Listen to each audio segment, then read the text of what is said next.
Yeah. So yes, we were talking about the fifth scenario, the fifth cause of the earthquake. The fifth cause of earthquake means what? The fifth cause is earthquake म्हणजे बघा, जेव्हा आपण अर्थ म्हणजे अशा प्रकारची काही crack असते आणि ती खूप डीप इनसाइड गेली असते. खूप म्हणजे खूप डीप इनसाइड मध्ये गेलेली असते आणि ती क्रॅक काय होतात हे बघा. ती क्रॅक काय होते show you. Okay. So if suppose एक अर्थ मध्ये एक म्हणजे पृथ्वीवरती एक छोटीशी क्रॅक आहे आणि त्या छोटीशी क्रॅक आहे खूप खूप खूप खूप खूप डीप इनसाइड मध्ये गेलेली आहे. खूप एकदम डीप इनसाइड दी अर्थमध्ये ती गेलेली आहे आणि त्या बघा जेव्हा पाऊस येतो, जे रेन पडतो किंवा तेव्हा काय होतं, त्या क्रॅकमध्ये पाणी जात असतं आणि तो पाणी हा साचत असतो आणि ते we are not talking about the small cracks. Okay. I am talking about the cracks that actually goes like the thousands or the 1000 kilometre depth अशा प्रकारे आपण बोलवतो. म्हणजे 1000 किलोमीटर डेप्थ, 2000 किलोमीटर डेप्थ एवढ्यापर्यंत डेप्थ गेलेली असते. अशा प्रकारचे क्रॅक्स जेव्हा असतात, अशा प्रकारचे क्रॅक्स मध्ये काय होतं पाणी साचतं आणि वी ऑल नो दॅट अर्थ हॅव इट्स ओव्हन हीट आणि अर्थला स्वतःची एक गरमी आहे आणि स्वतःचं एक हीट आहे आणि तो हीट आहे गरमी असल्या कारणाने काय होतं हीट अँड गरमी असल्या कारणाने तो जो वॉटर आहे तो वॉटर काय होतं इव्हापोरेट होतो आणि इव्हापोरेट झाल्यानंतर वी ऑल नो बघा वॉटर इव्हापोरेट झाल्यानंतर त्याचा जो व्हॉल्युम्स वगैरे आहे तो काय होतं थोडाफार का होईना परत तो इन्क्रीज होऊन जातो लाईक आणि तो जेव्हा वरती यायचा प्रयत्न करतो जेव्हा तो वरती येण्याचा प्रयत्न करतो तेव्हा तो कदाचित स्मॉल ह्याच्यामध्ये लेवलमध्ये का होईना परंतु अर्थक्वेक आणण्याचा तो प्रयत्न करतो आणि त्याच्यामुळे अर्थक्वेक हा येत असतो. ठीक आहे. So this is the also reason of that thing of the earthquake. So the water percolates through the crack. तर बघा त्याच्यामध्ये बघा भूकंपाच्या अंतर्गत भागात पाणी झिरपते. अति प्रचंड उष्णतेमुळे या पाण्याची वाफ होते व ही वाफ कमकुवत पृष्ठभागातून बाहेर येण्याचा प्रयत्न करते व आपण बघू शकतो अर्थात भूकंप होतो. So this is the thing of we can see the earthquake basically happen, right? This is the thing we can see the earthquake basically happen. So next we will talk about that is the effect of the earthquake. Next we will talk about the effect of an earthquake. So what is the effect? So बघा earthquake येतोय. Okay. Okay, just give me a second. Okay, earthquake येते. That is also okay. But what is the thing? What is the effect? त्याचा effect sorry.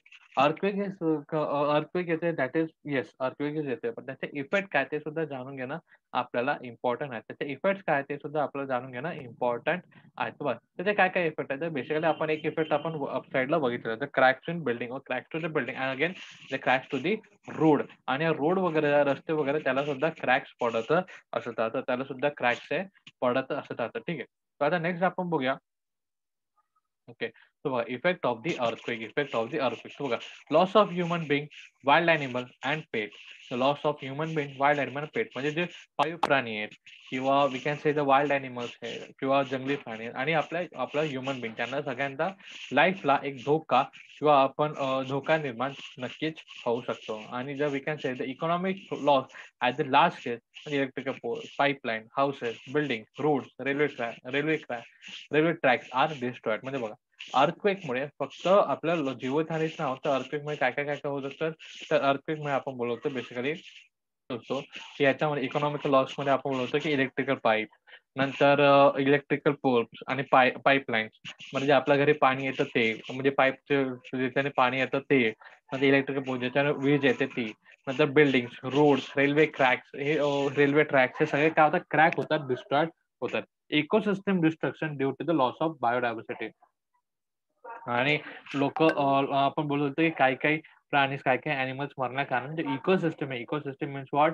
The we can see ecosystem आपण बोलतो की the plant system किंवा plant पण बोलतो plant and animal system जे जे डिपेंडेंट आहे interdependent to on each other त्याच्याबद्दल आपण बोलू शकतो. तर this are the ecosystem is also get distract due to the loss of biodiversity. नंतर बघा the direction of the flow of the river streams can change. तर म्हणजे काय ते डायरेक्ट इफ सपोज एखादी रिव्हर अशी चालत असेल आणि जर सडनली भूकंप आला तर भूकंपामुळे ती तिची डायरेक्शन चेंज करू शकते तर ती कदाचित त्या साईडला सुद्धा जाऊ शकते त्या साईडला म्हणजे also you again one more thing if suppose one river is flowing like this and after the earthquake she can turn her wave to the flow म्हणजे ती काय होऊ शकते ती अचानक या दिशेने सुद्धा जाऊ शकते. तो दिस कॅन बी हॅपन आणि हे होतं सुद्धा. ठीक आहे दिस कॅन बी हॅपन हे होतं सुद्धा. The possibilities of the fire is in the cities increase. आणि शहरामध्ये बघा, शहरामध्ये इलेक्ट्रिकल पोल्स आहेत, शहरामध्ये आपण बोलतो गॅस आहेत, शहरामध्ये गाड्या वगैरे आहेत. तर या गाड्यांमुळे काय होऊ शकतं किंवा या हे जे आहेत तर त्यांच्यामुळे काय होऊ शकतं की फायर म्हणजे आग पकडण्याचे चान्सेस हे खूप जास्त शहरामध्ये वाढून जातं भूकंपामुळे, right? If there are the earthquake at the bottom of the ocean, it may create the tsunami waves and thereby the large scale destruction of the coastal region, and the level of the water table may changes. तर बघा, basically आपण दोन दोन point एकसाथ बघणार आहोत. तर basically काय काय होतं, तर फर्स्ट थिंग, जेव्हा पण अर्थक्वेक समुद्राच्या खाली येतो, if suppose this is the sea and this is sea water, okay, this is sea water, आणि earthquake happens to this point, म्हणजे सी बेडच्या अंडरमध्ये ज्या अर्थक्वेक येत असेल, म्हणजे समुद्राच्या तळाशी किंवा समुद्राच्या खाली भूकंप येत असेल, तर त्यामुळे काय होऊ शकतं, त्याच्यामुळे काय होऊ शकतं, त्सुनामी येऊ शकते. त्याच्यामुळे त्सुनामी येण्याचे चान्सेस असतात. त्याच्यामुळे त्सुनामी येण्याचे चान्सेस असतात. आणि प्लस त्याप्रमाणे आपण बोलू, त्या अर्थक्वेकमुळे म्हणजे भूकंपामुळे काय होऊ शकतं, वॉटर टेबल म्हणजे काय, की आपला जो अंडरग्राउंड जो आपण बेसिकली जो आपल्या लँग्वेजमध्ये बोलतो, जो बोरिंगचं पाणी आहे, जो बोरिंग का जो पाणी आहे, जो अंडरग्राउंड वॉटर आहे, तो बेसिकली त्याचे लेव्हल्स आहेत ते चेंज होऊ शकतात.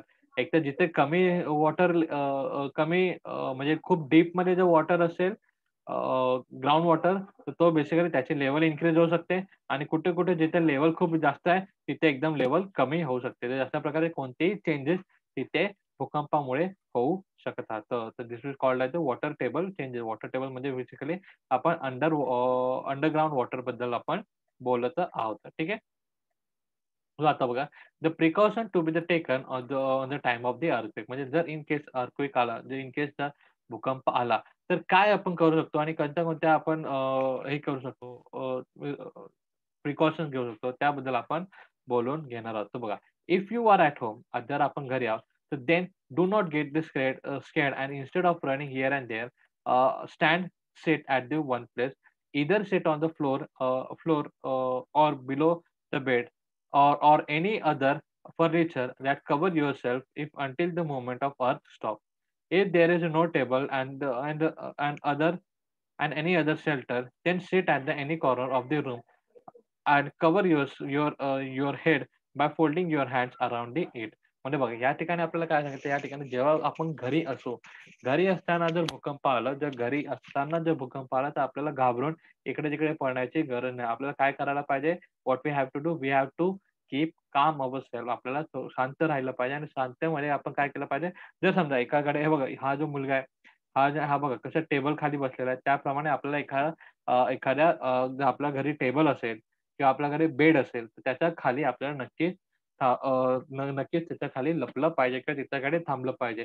आणि जर तशी काही गोष्ट नसेल, तर आपल्याला काय केलं पाहिजे, एखाद्या रूमचा, एखाद्या घराचा एखादा कोपरा असेल, ओके, जो कोपरा असेल जिथं आपल्याला वाटतं की त्याच्यावरती सामान आपल्याला पडू शकत नाही किंवा त्याच्यावरती सामान पडण्याचे चान्सेस खूप कमी आहे. तर तशा गोष्टीला किंवा तशा कोपऱ्याला काय केलं पाहिजे, आपल्याला अ, बसला पाहिजे. तसं कोपऱ्याला आपल्याला बसला पाहिजे. आपले जे डोकं आहे किंवा आपला जो हेड आहे, हा बेसिकली आपल्या हँडनी किंवा हे बघा, ह्या मुलांनी कशाप्रमाणे एक टोपीने आपलं डोकं झाकलेलं आहे, त्याप्रमाणे कोणत्यातरी इन्स्ट्रुमेंटनी किंवा कशाने तरी आपल्याला आपलं डोकं हे वाचवलं पाहिजे आणि ते सेफ केलं पाहिजे. आणि until the earth movement get stop, until the movements of the earth stop, म्हणजे जोपर्यंत हा भूकंपाची हालचाल आहे, ती तोपर्यंत थांबत नाही, तोपर्यंत आपल्याला ह्या गोष्टी करायला हव्यात. त्यापर्यंत ह्या गोष्टी आपल्याला आणि त्याच ठिकाणी आपल्याला राहायला हवे. बघा काय होऊ शकतं, कारण त्याच्यामुळे बघा, जर आपण घरामध्ये आपल्याकडे खूप वस्तू आहे, जसं आपल्याकडे कपाट आहे, कपाट आहे, मोठे-मोठे कपाट आहे, आणि कपाटावर बघू शकता आपण काय ठेवतो, आपण बेसिकली ब्रीफकेस म्हणजे आपले जे सूटकेस वगैरे आहेत, ते आपण ठेवू शकतो. नंतर आपल्याकडे शोकेस आहे, त्याच्यामध्ये टीव्ही वगैरे असते. तर बघा, ह्या सगळ्या गोष्टी काय होऊ शकतात, सगळ्या गोष्टी हालत असतात, आणि ह्या सगळ्या गोष्टी हलल्यामुळे काय होऊ शकतात, ते पडून पडून ते आपल्या अंगावर पडून आपल्याला नुकसान देण्याचे चान्सेस असतात. राइट. तर म्हणून यावेळेस अशा प्रिकॉशन वेळेस किंवा अशा जे हे काही गोष्ट असेल, तेव्हा आपल्याला काय करायला हवंय, तेव्हा आपल्याला सावधानी करून आपला जीव वाचवायला हवा, आणि अशा प्रकारचे जे ऑप्शन्स आहेत किंवा प्रिकॉशन्स आहेत, ते आपल्याला करणं गरजेचं आहे. आणि बघा, हे तर झालं आपण घरी असो तेव्हा. पण we are if you are in the vehicle and outside the house, म्हणजे जर आपण घरी असू आणि जर बाहेर असू, तर आपल्याला काय केलं पाहिजे? Then park your vehicle at the safe place and sit inside it. Do not wait near or below the tall building trees and electrical pole. म्हणजे बघा त्यांनी आपल्याला काय सांगितलं, तर एखादी अशी जागा आहे, सेफ जागा आहे, एखादी अशी सेफ जागा आहे तिथं, म्हणजे खुली जागा बेसिकली आपण बोलतो, खुली जागामध्ये आपण जाऊन वेट करत होतो, की जिथे बिल्डिंग ओके. जिथे बिल्डिंग आजूबाजूला नसेल किंवा एखादं मोठं झाड आजूबाजूला नसेल, मोठी बिल्डिंग एका बाजूला नसेल किंवा इलेक्ट्रिकल पोल आपल्या आजूबाजूला नसेल, अशा ठिकाणी आपल्याला म्हणजे जर सपोज बिल्डिंग आपल्या आजूबाजूला असेल आणि जर झाड आपल्या आजूबाजूला असेल आणि इलेक्ट्रिकल पोल आपल्या आजूबाजूला असेल, तर त्या ठिकाणी आपल्याला थांबायचं नाही आहे. त्या ठिकाणी आपल्याला थांबायचं नाही आहे. कारण जर हालचाल झाली आणि जर जोरात जर भूकंप आला, तर ते आपल्यावरती पडण्याची शक्यता असते. म्हणून आपण जर व्हेइकलमध्ये असो किंवा आपण जर बाहेर असो किंवा गाडी वगैरे एखादी चालवत असो, तर एखादं मैदान म्हणावं किंवा अशा प्रकारे खुल्या एरियामध्ये जाऊन आपण थांबू शकतो. तिथे आपण थांबू शकतो आणि आपला जो जीव आहे, तो आपण नक्कीच वाचवू शकतो. तर बघा, this is the thing we have to do.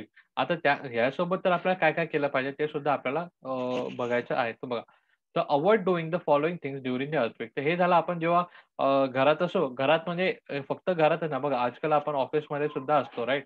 आपण खूप असा जो मोठा टाईम असतो, जे आपले पॅरेंट्स वगैरे आहेत किंवा आपण नंतर खूप आपला जो टाईम असेल मिनिमम आपल्या डेचा 8 to 9 अवर्स आपण ऑफिसमध्ये स्पेंड करत असतो. आणि जर तशा वेळेस जर भूकंप आला, तर त्यावेळेस आपण काय करायला हवे? त्यावेळेस आपण अशा प्रकारे टेबल्स किंवा एखादा कोपरा त्याच्यामध्ये बघून आपण तिथे सेफली राहिलं पाहिजे. आणि जर आपण ट्रॅव्हल करत असू आणि जर आपण व्हेइकल्समध्ये असू, तर आपल्याला ओपन स्पेसमध्ये उभं राहायला हवं, की जिथे इलेक्ट्रिकल पोल किंवा मोठी बिल्डिंग किंवा झाड आलेलं नसेल. ठीक आहे. आता what is the thing that we have to avoid during the earthquake, म्हणजे कोणत्या-कोणत्या गोष्टी आपल्याला अव्हॉइड केल्या पाहिजे अर्थक्वेकबद्दल, ते आपण आता बघणार आहोत. तर बघा, the one thing is this, avoid using the lift and the multi-stored building instead using the staircase.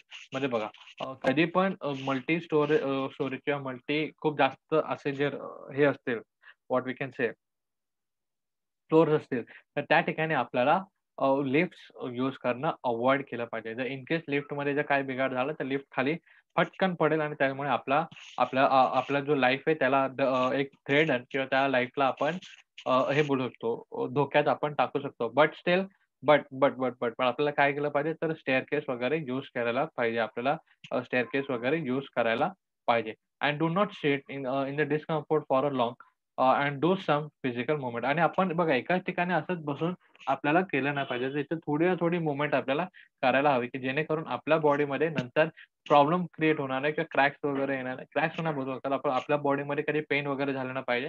कारण नंतर तो भूकंप झाल्यानंतर आपल्याला क्विक ॲक्शन घेतलं गरजेचं आहे. त्यासाठी आपल्याला एकाच डिस्कम्फर्ट मूव्हमेंटमध्ये किंवा डिस्कम्फर्ट सिच्युएशनमध्ये किंवा पोझिशनमध्ये आपल्याला जास्त वेळ राहायचं नाहीये. And after the earthquake, there is the possibilities of fire. Hence, to avoid the carefully, switch off the main electrical supply and do not use the candle, flashlight or matchbox. Instead use a torch and batteries. म्हणजे बघा, त्यांनी काय सांगितलं, की जेव्हा पण भूकंप आला, तर भूकंप आल्यानंतर there are too many possibilities. खूप पॉसिबिलिटी असतात, की आग लागू शकते. खूप पॉसिबिलिटीज असतात, की आग लागू शकते. यासाठी आपल्याला काय केलं पाहिजे? इलेक्ट्रिकल स्विचेस ते बंद केले पाहिजे. आपलं फ्रिज वगैरे ते बंद केलं पाहिजे. इव्हन दो आपले जे स्टोव्हज वगैरे आहेत, गॅस वगैरे आहेत, ह्याचे पण डायरेक्ट मेन स्विच बंद केले पाहिजे. ह्यांचे पण डायरेक्ट मेन स्विचेस बघा, गॅसला एक स्विच आपल्याकडे असतो आणि स्टोव्हला पण. हे दोघे आपल्याला बंद करायला हवे. हे दोघे बंद करायला हवे, राइट? आणि ह्यांच्याऐवजी कॅन्डल्स, लाइटनर किंवा मॅचबॉक्स वगैरे हे यूज करायचे नाही. ते आपल्याला जर काय करायचं, आपल्याला टॉर्च आणि बॅटरी यांचा इस्तेमाल आपल्याला केला पाहिजे. टॉर्च आणि बॅटरी बघा, आजकाल तर मोबाईलमध्ये पण टॉर्च येते, राइट? तर अशा प्रकारचे जे मोबाईलचे टॉर्च वगैरे आहेत, त्यांना आपल्याला यूज केलं पाहिजे. त्यांना आपल्याला काय केलं पाहिजे? यूज हे केलं पाहिजे. ठीक आहे? So this is the thing. आता next we will look at the earthquake resistance and the earthquake resistance and the earthproof buildings. Earthquake resistance and the earthproof building. बघा, आजकाल जर आपण बघितलं, तर basically we can say there is so many things आणि so many buildings are they called us and they showed us that they are earthquake buildings. म्हणजे काय, की ते भूकंपरोधक बिल्डिंग आहेत, भूकंपरोधक इमारती आहेत. तर भूकंपरोधक म्हणजे अर्थ प्रूफ म्हणजेच काय तर सी वॉटर जर आपण कंपेअर केलं वॉटरप्रूफ जर एखादा वस्तू असेल, तर वॉटरप्रूफ असणे म्हणजे काय, की त्याच्यावरती पाणी टाकलं तर त्याच्यावरती पाण्याचा काही असर होणार नाही. त्याचप्रमाणे अर्थक्वेक म्हणजे भलेही भूकंप आला तरी ती बिल्डिंग हे पडणार नाही. अशा प्रकारे तिची बांधणी केलेली असते. अशा प्रकारे तिची बांधणी ही केलेली असते. म्हणजे अशा प्रकारे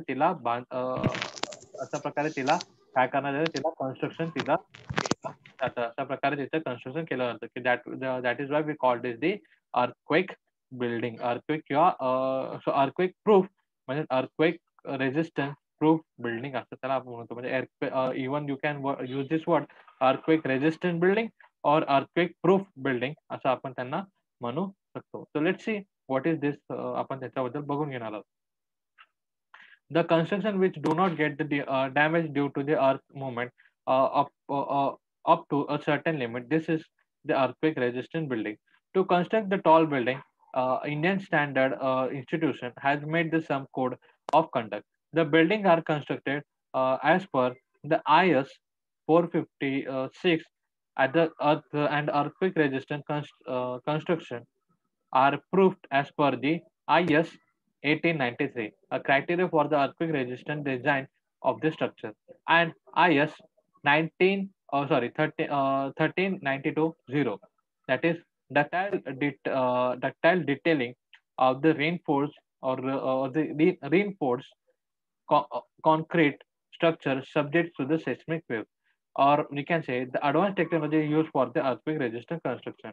And to get the prior intimation about the earthquake, the modern equipment like the laser ranging very long baseline, and we can say the gauger counter and the creep meter and the strain meter, tide gauge or tilt meter and the volumetric strain gauge etc. are used. म्हणजे बघा basically त्यांनी काय सांगितलं की जेव्हा आपण earthquake building किंवा earthquake proof building जर आपण जर बेसिकली जर बोलत असतो तर ते कसे तर ते आपला म्हणजे असे इमारत की जी एका लिमिट पर्यंत एका लिमिट पर्यंत जर भूकंप आला तर ते ती सहन करू शकते. म्हणजे ती जागेवरून हलणार नाही. परंतु त्या लेव्हल पासून झाला तर ऑब्व्हियसली कोणतीही बिल्डिंग असो ती पडणारच आहे. परंतु सर्टन लिमिट्स पर्यंत जसं ते आपण बोलतो की अनेकदा आपले जे अर्थ आहे हे छोटे-छोटे भूकंपाचे झटके जास्त आपल्याला देत असते, राइट? तर त्या छोटे-छोटे भूकंप त्या सर्टन लिमिट पर्यंत एखाद्या बिल्डिंग एखाद्या बिल्डिंगला अर्थप्रूफ बनवणं पॉसिबल झालेलं आहे, राइट? मॉडर्न टेक्नॉलॉजीचा यूज करून किंवा इंडियन स्टँडर्ड इन्स्टिट्यूट ह्यांनी काही कोड्स आपल्याला दिले म्हणजे त्यांनी काही इन्स्ट्रक्शन आपल्याला दिलं की ह्याच्यावरती तुम्ही बेसिकली किंवा अशा प्रकारे तुम्ही बिल्डिंग कन्स्ट्रक्ट करत जावं की जेणेकरून ते अर्थक्वेक रेझिस्टन्स म्हणजे अर्थक्वेक प्रूफ ती बनून जाईल. म्हणजे बघा अशा प्रकारे जर बिल्डिंग आपण जर बांधली, तर त्या प्रकारे जर बिल्डिंग आपण बांधलं, तर भले भूकंप किती म्हणजे काही लिमिट पर्यंत आला, तर ती बिल्डिंग उभी राहील आणि त्याला धोका होणार नाही. अशा प्रकारचे त्यांनी एक कोड असा बनलेला कोड ऑफ कंडक्ट त्यांनी बनवलेला आहे. तर this R this IS 1893, the criteria for the earthquake resistant design of the structure, and IS 13920, that is ductile detail and the reinforced concrete structure object this seismic zone. म्हणजे बघा या दोघांमध्ये आपल्याला काय दिसतंय तर पहिल्या ह्याच्यामध्ये आपल्याला तो जो डिझाइन आहे त्या डिझाइनला कन्सिडर करून किंवा त्या डिझाइनला किंवा त्यांनी जो कोड दिलाय तो कोड बनवून आपल्याला कोड घेऊन कोड ऑफ कंडक्ट याला कन्सिडर करून तो डिझाइन आपल्याला बनवायचा आहे. आणि सेकंड त्यांनी बोलला की कॉन्क्रिटीकरण आपल्याला बेसिकली यूज करायचे आहेत, राईट? तर कॉन्क्रीट्स आपल्याला ते बेसिकली यूज करायचं आहे. तर बघा यासाठी नाही पण त्यांनी नंतर ॲडव्हान्स टेक्नॉलॉजी सुद्धा बिल्डिंगमध्ये इन्स्टॉल करायला सांगितलं मोठमोठ्या बिल्डिंगमध्ये.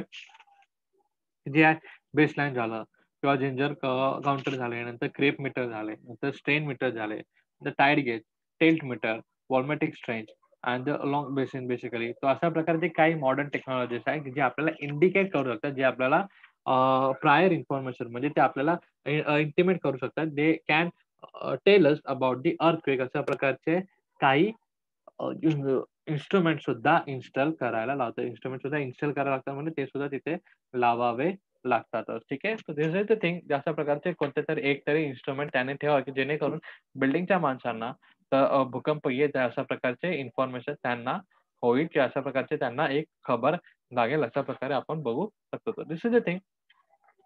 So this is all about the earthquake. So this is all about the earthquake. This is how we can prevent ourselves by the earthquake, and also what is the earthquake that we have learned. तर ह्या दोन जे points आहेत ते आपण learn केलेले, ते आपण शिकलेले आहोत. ठीक आहे. Yeah. So next point is for the earth. The next point is the fire. So next point आपल्याकडे आहे तो आहे fire. So fire basically what we can say, आपल्याला आपण बघा आग आपण जे बोलतो बघा, आग आपण बेसिकली बोलत होतो. आग बघा, आगचे पण काही काही प्रकार आहेत. There are the types of fire. Even though आपण बोलतो की आगीचं जे रिझल्ट आहे, म्हणजे सगळं काही खाक होणे, सगळं काही जळून जाणे, हे रिझल्ट भले कुठे कुठे सेम आपल्याला आढळून असतील, परंतु त्यांचे जे रिझन्स आहेत, त्यांचा कॉजेस आहे किंवा त्यांचा क्रिएट होण्याचे जे सबस्टन्स आहेत, ते कुठे ना कुठे काही ना काही वेगळे आपण आढळू शकतो. तर बघा, तर टाइप्स ऑफ फायर्स मध्ये आपण बघूया, तर टाइप्स ऑफ फायर म्हणजे क्लास ए फायर, याच्यामध्ये काही क्लासेस आपल्याला दिले, तर A B C D and E असे असे आपल्याला 5 क्लासेस आपल्याला दिले. तर 5 क्लासेस मध्ये आपण बघूया, तर पहिला क्लास आहे त्याला आपण बोलतो सॉलिड सबस्टन्सेस. Solid substances. तर बघा, commonly the flammable material are there the fuel sources म्हणजे food, clothes, coal, paper etc. and this fire can be put out with the water. म्हणजे बघा, बेसिकली त्याने काय सांगितलं की आपला जो पहिला जो टाइप आहे, पहिला टाइप कोणता आहे, द क्लास ए फायर. पहिला जो क्लास ए फायर आहे तो कशामुळे, तो आहे सॉलिड सबस्टन्सेस. सॉलिड सबस्टन्सेस म्हणजे काय, की बघा पेपर झाला, लाकूड झाला, किंवा आपण बघू शकतो कोल झालं म्हणजे कोळसा झालं, किंवा कपडा झाला. तर हे जे काही वस्तू ते काय होतात, जळू शकतात. दिस कॅन बी टेक फायर. आणि हे जे फायर झालेलं, हे जे काही गोष्टी आहेत किंवा जळलेल्या आहेत, जे क्लास ए फायर आहे, ती बेसिकली पाण्याद्वारे किंवा वॉटरद्वारे ती काय होऊ शकते, विझू शकते. पाण्याद्वारे, वॉटरद्वारे ती नक्की विझू शकते. आता दुसरं आपल्याकडे क्लास बी फायर म्हणजे liquid substances. Class B fire म्हणजे लिक्विड सबस्टन्सेस. तर बघा, fire causes due to the flammable liquid substances like petrol, oil varnishing, solvent, cooking oil, paint, etc. And these substances are the lighter than the water. Therefore, the fire extinguisher can be used to extinguish the fire. तर बघा, what they say the liquid substance म्हणजे बघा, liquid substance म्हणजे कोणते, petrol झालं, नंतर diesel झालं, किंवा ऑइल झालं, किंवा फ्यूल झालं, किंवा कुकिंग ऑइल झालं. तर हे बेसिकली काय असतात, तर हे बेसिकली लिक्विड सबस्टन्सेस असतात. लिक्विड सबस्टन्सेसमुळे म्हणजे द्रव्य रूपामध्ये जे काही द्रव्य रूपामुळे किंवा द्रव्यामुळे जे काही आग लागते, त्याला आपण क्लास बी फायर म्हणजेच काय म्हणतो, हां, अवर्गीय आग. म्हणजे बघा, अवर्गीय आग म्हणजे घनरूप पदार्थ आहे. बवर्गीय आगमध्ये द्रवरूपीय पदार्थ आपण बघू शकतो. याच्यामध्ये पेट्रोल वगैरे असे काही जे द्रव्यरूप आहेत, जे लिक्विड सबस्टन्सेस आहेत, ते आपण यूज करतो आय मीन त्यांच्यामुळे आग लागलेली असते. आणि हे basically the water is heavy and this substances are lighter than the water. हे जे गोष्टी आहेत किंवा हे ज्या गोष्टी आहेत, जे आपण पेट्रोल वगैरे बोलतो, हे काय, हे पाण्यापेक्षा हलके असल्या कारणामुळे त्याच्यात पाणी यूज होत नाही. यांच्यामध्ये पाणी यूज होत नाही. यांच्यामध्ये पाणी यूज होत नाही. बघा, यांच्यामध्ये पूर्णपणे म्हणते यांच्यामध्ये पाणी यूज होत नाही. तर हे जे यांची जे आग विझवायची असेल, त्यांना फायर एक्सटिंग्विशन लागत असतं. फायर एक्सटिंग्विश म्हणजे काय, की फेस करणारा जो अग्निशामक फवारा असतो, तो ह्याच्यामध्ये लागत असतो. पुढचा आपण बोलतो क्लास सी फायर म्हणजे काय, क वर्गीय आग. क वर्गीय आग हा वायू स्वरूपातील पदार्थावर असतो. म्हणजे तो कसा असतो, गॅसियस सबस्टन्सेसवर असतो. तर बघा, the fire cause due to the acetylene और we can say the household gases म्हणजे एलपीजी, यांच्यामुळे आग लागलेली असते. म्हणजे बघा, आपल्या घरी जो घरगुती गॅस आहे, एलपीजी गॅस त्याला म्हणतो, एसिटाईन इत्यादी ज्वलनशील गॅसमधून आग लागते. त्यांना आपण क्लास सी फायर असं म्हटलेलं असतं. आता बघूया द क्लास डी फायर म्हणजे ड वर्गीय आग. तो ड वर्गीय आग मध्ये आपण केमिकल सबस्टन्स म्हणजे रासायनिक गोष्ट आपण बघत असतो. तर fire causes due to the or we can say the combustible metal like the potassium, sodium, calcium, which react with the water at the normal room temperature. The magnesium, aluminum, zinc react with the water at the high temperature. When both these groups combine with the water, it explodes. म्हणजे बघा, basically काय म्हणतात ते, याच्यामध्ये आपल्याला सांगण्यात येत आहे की जे काही आग लागणारे केमिकल म्हणजे कोणते, पोटॅशियम झाले, सोडियम झालं, कॅल्शियम झालं, ते काय नॉर्मल रूम टेम्परेचरमध्ये जर तुम्ही पाण्यात टाकाल किंवा पाण्यामध्ये ते मिक्स होईल, तर ते काय होऊ शकतात, बेसिकली ते ते ते एक थोडा ज्वलन पडू शकतं म्हणजे गरम होऊ शकतं आणि त्याच्यामुळे आग ही निर्माण होण्याचे चान्सेस असतात. म्हणजे पोटॅशियम, सोडियम आणि कॅल्शियममुळे. पोटॅशियम, सोडियम आणि कॅल्शियम नावं परत बघा. Potassium, sodium and calcium because these three reactors these three things or these three chemicals when they react with the water at the normal room temperature म्हणजे आपला जो normal room temperature आहे त्याच्यामुळे ते पाण्यासोबत रिॲक्ट होऊ शकतात आणि पुढचे काय मॅग्नेशियम अल्युमिनियम झिंक पुढचं आहे magnesium aluminium zinc react with the water at high temperature आणि हे लोक रिॲक्ट कसे करतात हे लोक पाण्यासोबत कधी मिसळतात जेव्हा रूम टेम्परेचर किंवा पाण्याचं तापमान खरंच जास्त असेल तेव्हा तो बघा Wien the both this group combine with the water आणि जेव्हा हे दोघं ग्रुप पाण्यासोबत कंबाईन करतात तेव्हा ते एक एक्सप्लोर करतात म्हणजे तेव्हा ते काय होतात फायर पकडतात तेव्हा ते आग नक्की पकडत असतात तेव्हा ते आग नक्की पकडत असतात दिस इज द थिंग अँड हा एक आहे क्लास डी म्हणजे ड वर्गीय आग म्हणजे केमिकल सबस्टन्स म्हणजे रासायनिक गोष्टीमुळे लागलेली आग तर बघा आणि तिसरं जे आहे तिसरं पाचवी जी गोष्ट आहे ती आहे ई वर्गीय म्हणजे क्लास ए फायर तर बघा ते इलेक्ट्रिकल फायर म्हणजे विद्युतीय आग ती असते तर बघा a fire causes due to the electrical component is called the E fire तर बघा ई फॉर इलेक्ट्रिसिटी हे आपल्या लक्षात ठेवायला बेस्ट आहे D for chemical C for gases बघा पहिला आपण बघूया सॉलिड लिक्विड गॅसेस म्हणजे बघा लक्षात कसं ठेवू शकतो की कोणता ग्रुप कशाला आहे ते आम्ही तुम्हाला सांगतो ठीक आहे पहिला आपण ई वर्गीय आपण ऐकून घ्या ई वर्गीय आपण वाचून घेऊया तर बघा ई वर्गीय म्हणजे आपण बोलतो ई वर्गीय मध्ये आपण बोलतो basically a fire causes due to the electrical compound is called E fire and it to extinguish such fire the power is cut off and the non-conductive fire extinguisher like the carbon dioxide is used. तर बघा basically यांनी काय सांगितलेलं आहे की अशा प्रकारची जर आग लागलेली असेल म्हणजे जर विद्युतमुळे किंवा शॉर्ट सर्किटमुळे बघा शॉर्ट सर्किटमुळे आग लागते हे आपण ऐकून अशा प्रकारची जर आग लागली असेल तर बेसिकली अशा प्रकारची आग आपल्याला प्रथम पॉवर सप्लाय जो आहे म्हणजे पॉवर सप्लाय म्हणजे जो विद्युत सप्लाय आहे तो कट करून आपल्याला काय करायला हवं विद्युत सप्लाय कट करून आपल्याला बेसिकली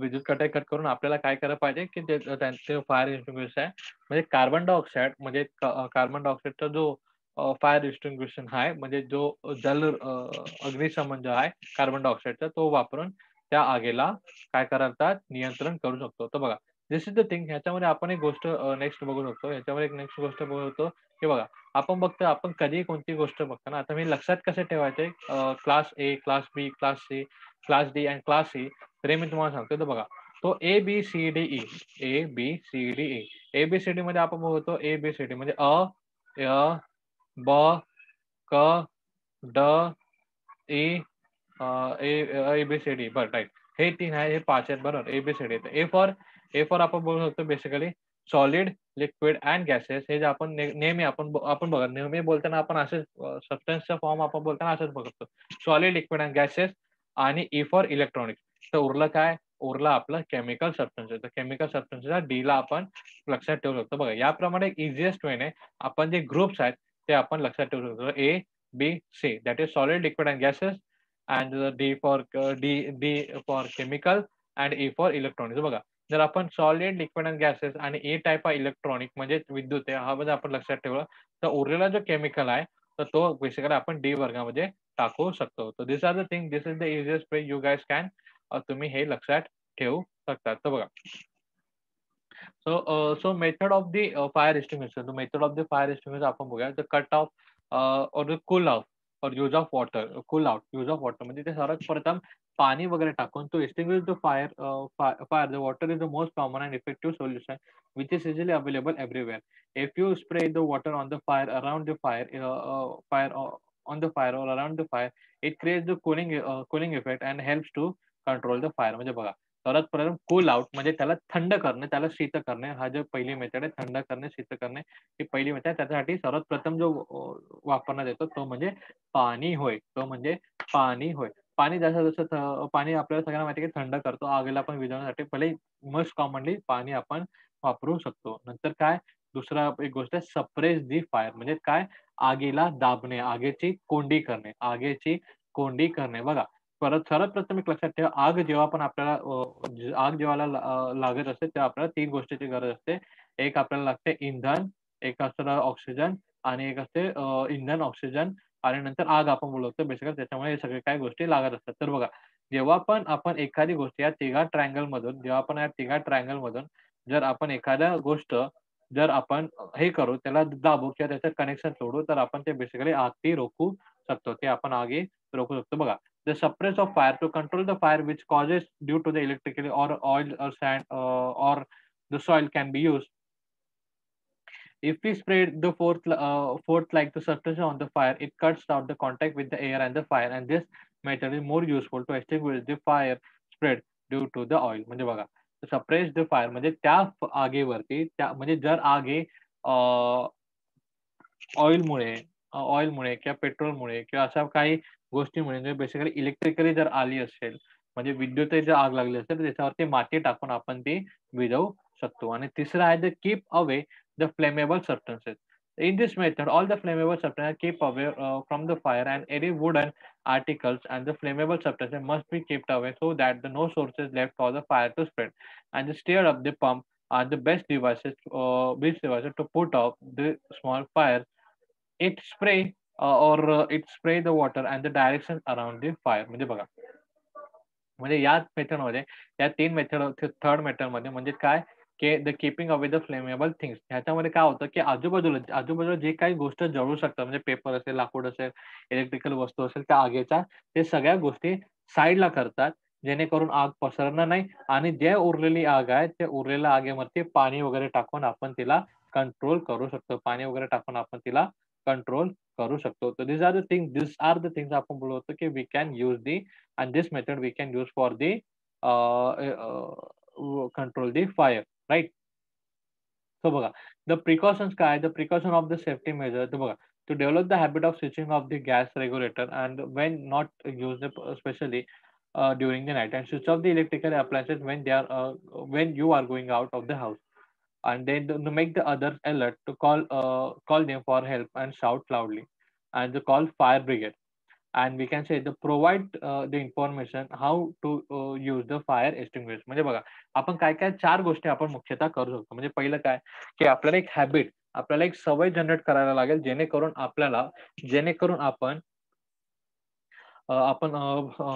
आपण बोलू बेसिकली काय-काय करू शकतो. आपलं जे रेग्युलेटर आहे, गॅसचा रेग्युलेटर आहे, तो आपण नेहमी बंद करणं. दुसरी गोष्ट आहे, जेव्हा आपण बाहेर जात असेल किंवा घराबाहेर जात असेल किंवा जेव्हा पण काम नसेल, तेव्हा आपले जे इलेक्ट्रिकल जे बटन्स आहेत किंवा जे इलेक्ट्रिकल जे ऑब्जेक्ट्स आहेत ते बंद करणं. गॅजेट्स आहेत ते बंद करणं. हे एक आपण काम करू शकतो. दुसरं काम आपण करू शकतो, की आपण जर आग लागली असेल, तर सगळ्यांना अलर्ट करू शकतो. जोरात-जोरात ओरडून सगळ्यांना हेल्पसाठी पण बोलू शकतो आणि सगळ्यांना अलर्ट सुद्धा करू शकतो, की आग लागत आहे, तर तुम्ही सुद्धा तुमच्या इलेक्ट्रिकल गोष्टी वगैरे आहेत किंवा काही गोष्टी आहेत ते तुम्ही अ, प बंद करून तुम्ही स्वतःचं प्रिव्हेन्शन करू शकता. हे एक दुसरी गोष्ट करू शकतो. तिसरी गोष्ट असं करू शकतो, की आपण करायची असते, करू शकतो ना, आपल्याला हे तर करायचीच असते, की कॉल टू फायर ब्रिगेड. आपण फायर ब्रिगेडला आपल्याला कॉल करायला हवं. आणि नंतर आपल्याला की आपल्याला सगळ्यामध्ये आपल्या सोसायटीमध्ये एक फायर एक्स्टिंग्विशर ठेवावं आणि तो कसा यूज करायला पाहिजे आणि तशा प्रकारे आपण सगळीकडनं यूज केले पाहिजे, ह्याची सुद्धा माहिती प्रत्येकाला द्यायला हवी. ह्याची सुद्धा माहिती प्रत्येकाला द्यायला हवी. ठीक आहे? So these are the things. अशा काही गोष्टी आपण नक्कीच करू शकतो. अशा काही गोष्टी आहेत, त्या आपण नक्कीच करू शकतो. आणि नंतर फर्स्ट एड काय? तर let's the patient sit and sleep in comfortable position and call the doctor immediately. म्हणजे बघा, जर एखाद्या व्यक्तीला आग लागली असेल किंवा एखाद्या व्यक्तीला आगीमध्ये तो विरघळला गेला असेल, तर आपल्याला सर्वप्रथम त्याला एका ठिकाणी त्याला शांतपणे बसून त्याला नंतर आपण बोलू शकतो त्याला पाणी वगैरे प्यायला देऊ ना. त्याला पाणी वगैरे थोडंसं प्यायला देऊन, थोडंसं जास्त नाही, थोडंसं पाणी वगैरे आपण प्यायला देऊन, लवकरात लवकर डॉक्टरांना आपण बोलून त्याच्यावरती उपचार करू शकतो. This is the thing. So today we have learn the 2 thing that is the earthquake and the fire. आपण दुसरी काही गोष्टी ते आपण पुढे बघणार आहोत. ठीक आहे. तर कोणाला काय डाउट असेल, कोणाला काय डाउट किंवा काय विचार असेल, यू गाईज कॅन आस्क, तुम्ही विचारू शकता.